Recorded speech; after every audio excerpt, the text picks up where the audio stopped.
नमस्कार। आध्यात्म मनोविज्ञान के संदर्भ में हम अध्ययन कर रहे हैं आनंद सूत्रम के तीसरे अध्याय का तीसरा भाग, जिसको कह मुक्ति का विज्ञान या मुक्ति का मार्ग कैसे निकलता है। इसके संदर्भ में आनंद सूत्रम अपने 7वें सूत्र से 12वें सूत्र तक, तीसरे अध्याय के 7वें सूत्र से 12वें सूत्र तक इस पर संपूर्ण विज्ञान को समझाते हैं। हमने देखा कि मनुष्य जन्म मरण के चक्र में आबाद चलता रहता है, संस्कार का विज्ञान उसको घुमाता रहता है, लेकिन मनुष्य के अंदर आनंद सूत्रम कह रहा है कि हितेष्णा प्रेषितो अपवर्ग, मनुष्य के अंदर ब्रह्म प्राप्ति की, कर्म के बाद में भी ब्रह्म प्राप्ति की एक हितेष्णा रहती है, उसकी चाहत रहती है, और ये हितेष्णा ही उसको ब्रह्म प्राप्ति के मार्ग पर ले जाती है। और मनुष्य कर्म आवागमन के चक्र से को छेद कर आगे की ओर बढ़ता है। अब आगे की ओर बढ़ने की ये गति के अंदर आनंद सूत्रम अपने तीसरे अध्याय के 8वें सूत्र में कहता है, मुक्ति आकांक्षाएं सद्गुरु प्राप्ति। जब मनुष्य के मन में इस आवागमन के चक्र से मुक्त होकर आध्यात्म की ओर आकर्षण होने की, मुक्ति की आकांक्षा जग जाती है, तब सद्गुरु की प्राप्ति होती है। और गुरु, ये कितना सुंदर विज्ञान है कि मनुष्य के आगे बढ़ने की भावना, मुक्ति की भावना की संकल्प शक्ति मात्र से उसे सद्गुरु की प्राप्ति होती है।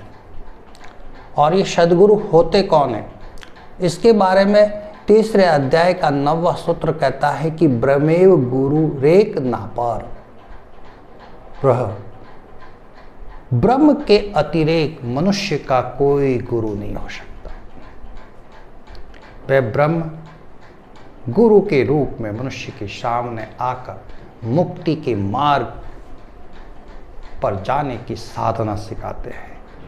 मनुष्य जब मुक्ति के मार्ग की ओर गुरुदेव द्वारा सिखाई गई, सद्गुरु द्वारा सिखाए गए रास्ते की ओर बढ़ता है, तो क्या होता है, उसके बारे में 10वें सूत्र में कहा गया कि बाधा स जसुमना शक्ति सेव्य स्थापित लक्ष्य। जैसे वो आगे बढ़ता है, अब विद्या शक्ति की ओर से बाधाएं खड़ी की जाती हैं। तो आनंद सूत्रम कहते हैं कि ये बाधा आध्यात्म यात्री के शत्रु नहीं मित्र हैं। इन बाधा के विरुद्ध संघर्ष कर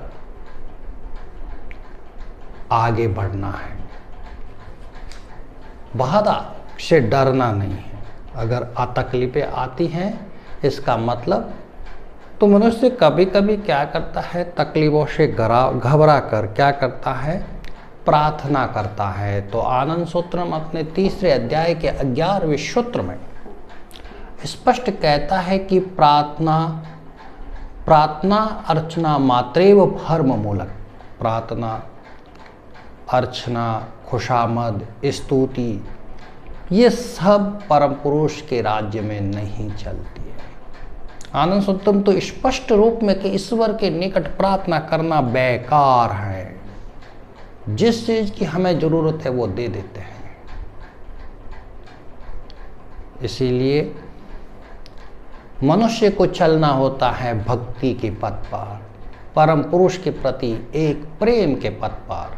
और इस भक्ति के पथ को समझाते हुए आनंद सूत्र के तीसरे अध्याय का 12वां सूत्र कहता है, भक्तिर भगवतो भावना न स्तुति न अर्चना। भगवती भगवतो भावना न स्तुति न अर्चना। भक्ति सच्चे मन से भगवान की ली गई भावना का नाम है। इसका संबंध स्तुति और अर्चना से नहीं है।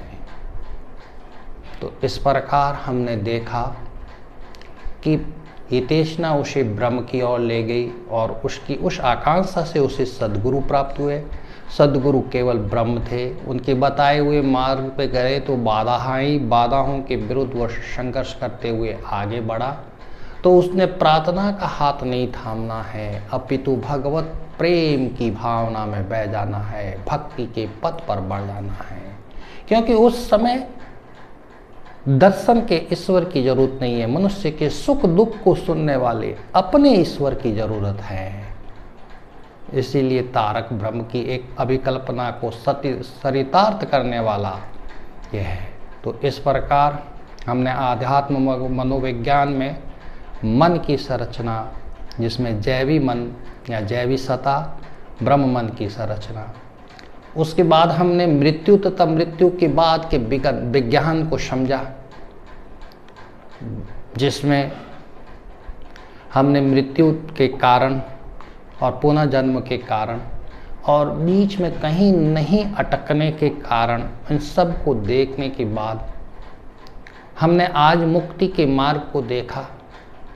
तो इस प्रकार मनुष्य आगे बढ़ते हुए उसका मनोविज्ञान उसे मुक्ति के पथ पर ले चलता है और मनुष्य को मुक्ति के पथ पर चलना ही उनका स्वभाव है।